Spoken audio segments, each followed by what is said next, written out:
दोस्तों, बहुत समय पहले दौलतपुर नाम के एक छोटे से गांव में रामा नाम का व्यक्ति रहता था। रामा साधारण जीवन जीता था। उसके पास ज्यादा संपत्ति नहीं थी, लेकिन उसका दिल नेक और इरादे मजबूत थे। रामा के परिवार में उसकी पत्नी सुनीता और 2 छोटे बच्चे थे। वह मेहनत मजदूरी करके अपनी रोजी रोटी चलाता था। गांव में रामा को उसकी ईमानदारी और दूसरों की मदद करने के स्वभाव के लिए जाना जाता था। जब भी कोई मुश्किल में होता, रामा सबसे पहले मदद के लिए खड़ा होता।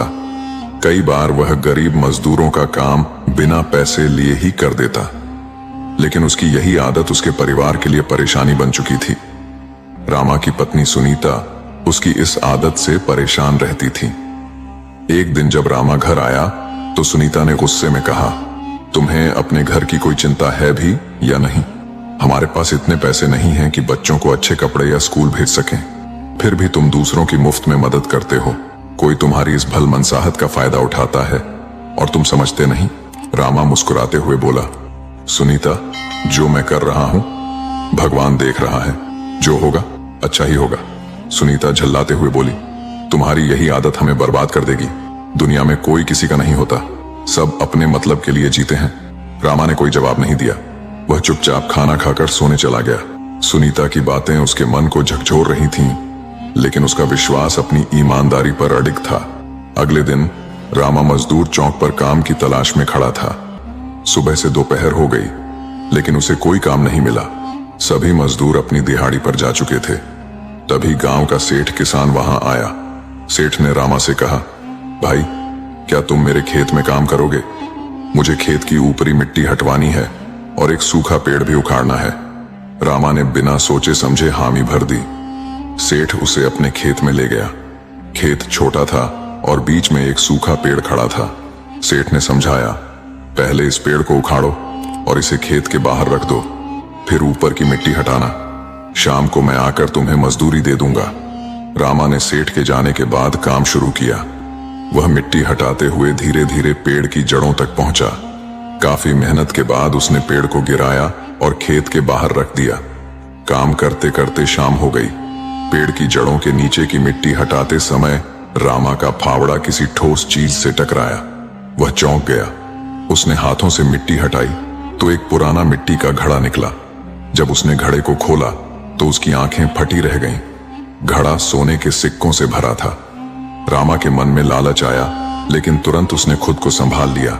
उसने सोचा, यह मेरी अमानत नहीं, सेठ की है।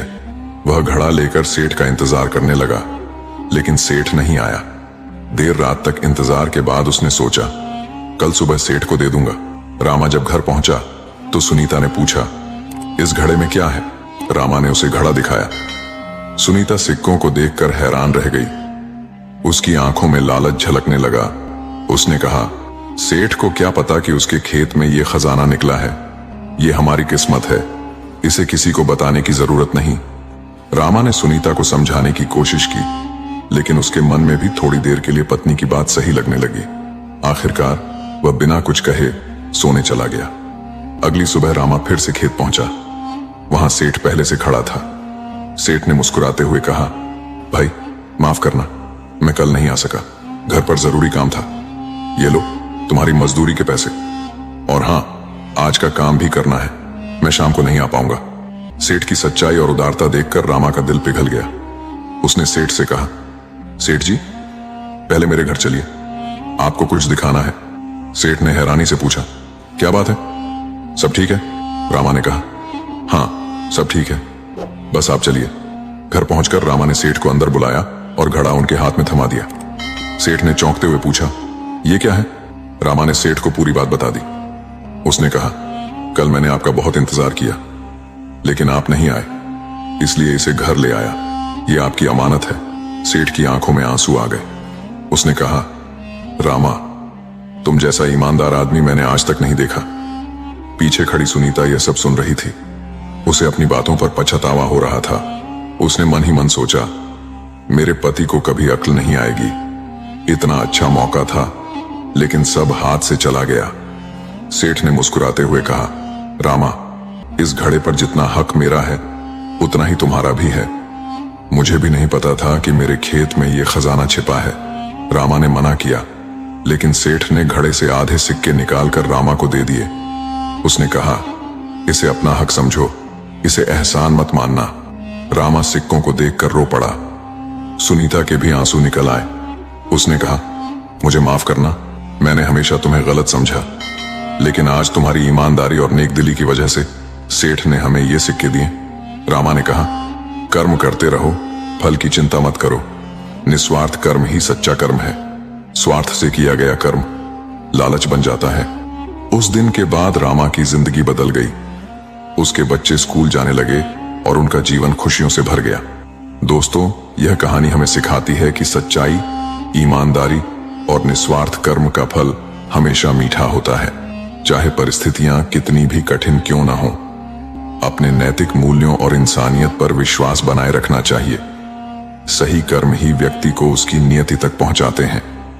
दोस्तों, अगर यह कहानी आपके दिल को छू गई हो तो इसे लाइक करें, अपने दोस्तों और परिवार के साथ शेयर करें।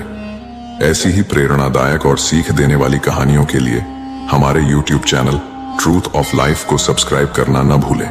धन्यवाद।